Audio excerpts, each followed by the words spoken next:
포플이라는 학자가 사회복지 실천의 기능에 대해서 설명을 하고 있는데 좀 쉬운 문제로서 이런 문제가 앞으로 나올 수 있겠습니다.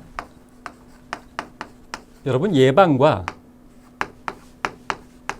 사회복지사의 활동으로서 실천의 기능으로서 예방과 치료 어떤 게 더 중요하냐라고 하면 10중 8구 예방이 중요하다 이렇게 대답하시는 분들이 굉장히 많이 있는데요. 자, 이런 지문이 나왔을 때 예방이 중요하다 또는 뭐 반대로 치료가 중요하다 이렇게 하면 틀린 답입니다. 예방과 치료 둘 다 똑같이 중요합니다. 자, 우리가 이걸 쭉 나열할 때 가족을 넣기도 하고 빼기도 하는데 그건 뭐 그렇게 중요하지 않습니다. 그런데 전통적인 사회복지 실천의 역사에서의 방법론, 3대 방법론은 개인, 집단, 지역사회여서 그때는 가족이 빠진다는 것 기억하시면 좋을 것 같습니다. 역사의 관점입니다. 역사에 잠시 후에 하게 될 거고요. 대표적으로 응용 문제로 어떤 구체적인 사례들이 나올 수 있습니다. 예를 들자면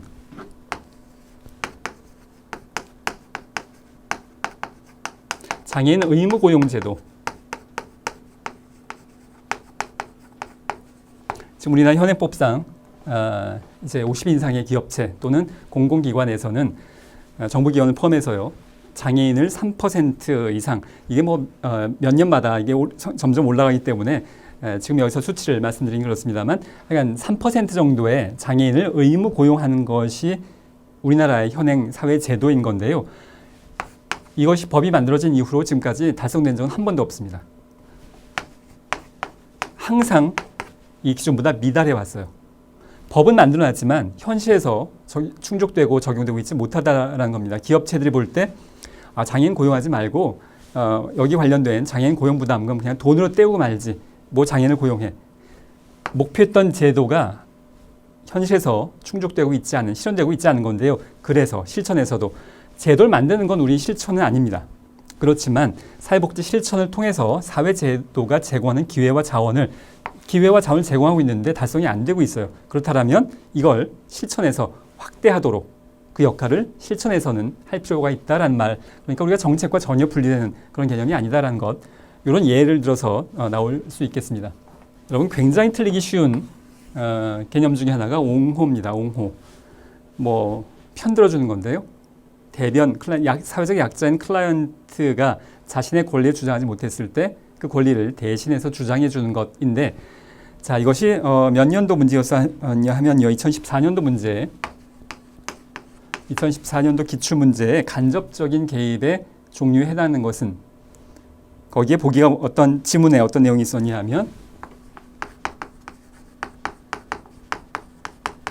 자원개발, 서비스 조정, 프로그램 개발,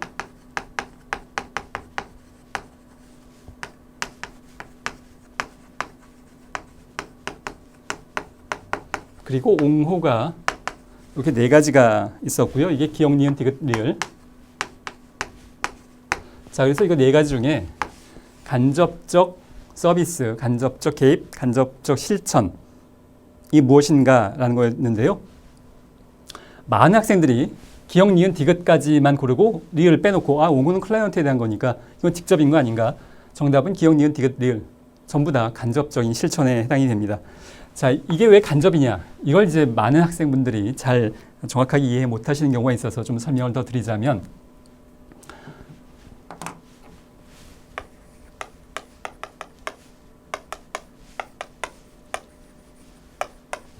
자, 여러분들이 그 동영상을 보는 인터넷 사이트에 유튜브에 들어가시면 검색어를 오아시스, 식당 이렇게 검색을 하시면 동영상이 몇 개가 뜰 텐데요.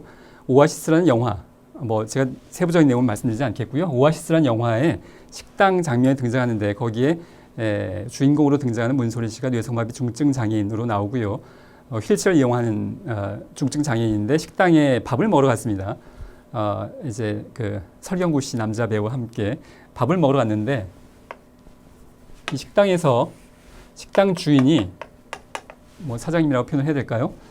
밥을 먹으러 갔는데 중증 장애인이 들어오는 걸 보고 영업시간 끝났으니까 나가달라고 얘기합니다. 사실 이미 식당에서 다 밥을 먹고 있고 식사를 할 수 있음에도 불구하고 장애인이 들어온 거에 대해서 거부감을 표현하면서 나가달라 이야기하고, 이때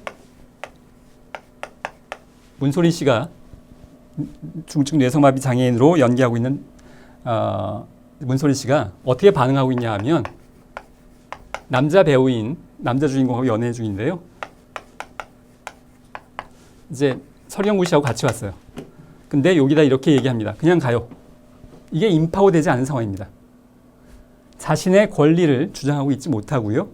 식당에서 밥을 먹을 수 있는 권한을 지금 파워가 없는 셈이죠. 그래서 지금 일종의 쫓겨나가고 있는 뭐 아주 대놓고 쫓겨나가는 상황은 아니었습니다만 그냥 가요. 힘없이 물러나가는 상황인 건데요. 이게 인파워되지 않은 자신의 삶을 다른 사람들만큼 스스로 통제하고 있지 못한 상황이고요. 이 상황에서 여러분들이 만약에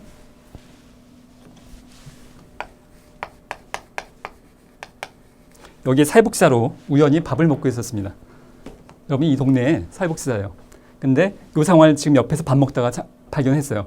그럼 여러분들이 해야 될 게 옹호입니다. 지금 자기 주장을 못하고 있어요. 인파워되지 못해서 자기 주장을 제대로 발휘하지 못하고 나 밥 먹으러 왔는데 돈 내고 왜 못 먹습니까? 라는 주장을 못하고 있는 상황인데요. 그래서 대신해서 대변 주장해 주는 게 옹호활동인데 이 옹호활동, 이 클라이언트를 위해서 옹호활동을 하는 거지만 이 옹호의 방향은 어디냐 하면 여기가 아니고요.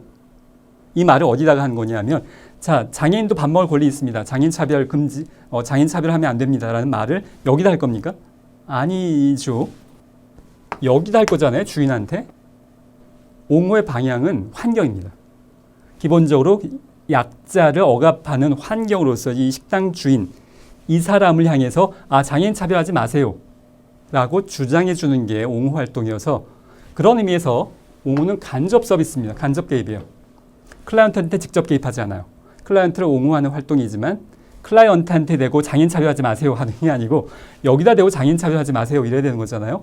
그래서 간접인 겁니다. 환경에 개입하는 거예요.